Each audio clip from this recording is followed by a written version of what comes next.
every now and then, and really for the next 72 hours, we're going to get a break from our rain at sporadic times, even some blue sky trying to present itself over 7th and Rangeline. But I do tell you what, as far as what we're watching for, don't go anywhere without the umbrella. Now, it's a little bit deceiving. We're not going to get a whole lot of thunder and lightning with this week, but it is going to be quite a bit of a wet one as our periodic showers have already started and going to last all the way into Wednesday. Cooler to end the week as well. You're not going to want to miss us on Thursday and Friday, especially if you spent last weekend that was so delightful outside with the garden or getting your plants ready, because we even have the chance for some early April frost to represent itself. We want to make sure all those plants get through it. And finally, they're going to warm back up and have a delightful looking weekend. Just got to get there first because we still have some, like I said, sporadic rain coming down on the Skywatch Storm Tracker. Now, as far as our breakdown day-wise go, imagine, let's use Pittsburgh, or the Frontenac-Pittsburgh area as our dividing line. I just say that just because Pittsburgh right there in the central portion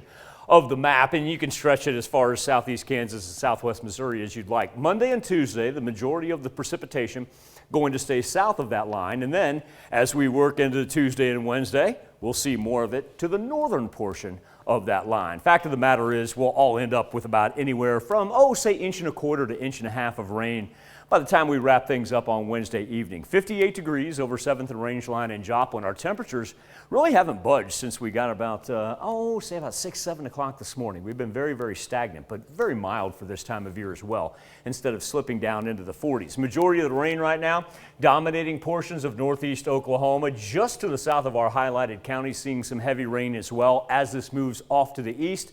We see it invading into McDonald County, northwest Arkansas as well. These are more so like sprinkles or drizzle that we're seeing for Labette and Crawford and Cherokee County. That will continue to move across the state line. This really shouldn't affect any outdoor activity because I know we're getting to that time of year where we've got baseball, softball, track, the entire nine. I know that everybody, including parents, fans, coaches, and grandparents, are going to be eyeballing this radar to see if we can squeeze things in.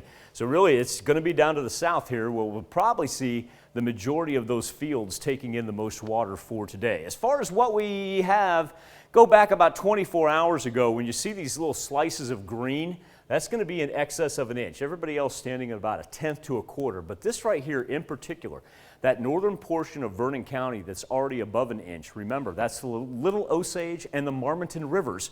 We do not have any flood advisories out as of yet, but that is definitely something we'll eyeball, especially with the additional rain headed our way for Tuesday into Wednesday. Temperatures in between, say about 55 and 62, so not too bad, but average this time of year, we'd be about 66. We're not going to quite get there. Big split jet stream coming out of the Pacific Northwest really doesn't combo until you get off to the Atlantic, so it takes one batch of precipitation, takes it with the Gulf moisture, then the dry air coming out of Canada. That just means super cold for them for that first week of April. For us, not too bad. We'll go low 60s, even drop down to the 50s here in the middle of the week. But then overnight, we're able to escape anything close to the freezing mark. You'll notice not really a big drop in temperatures.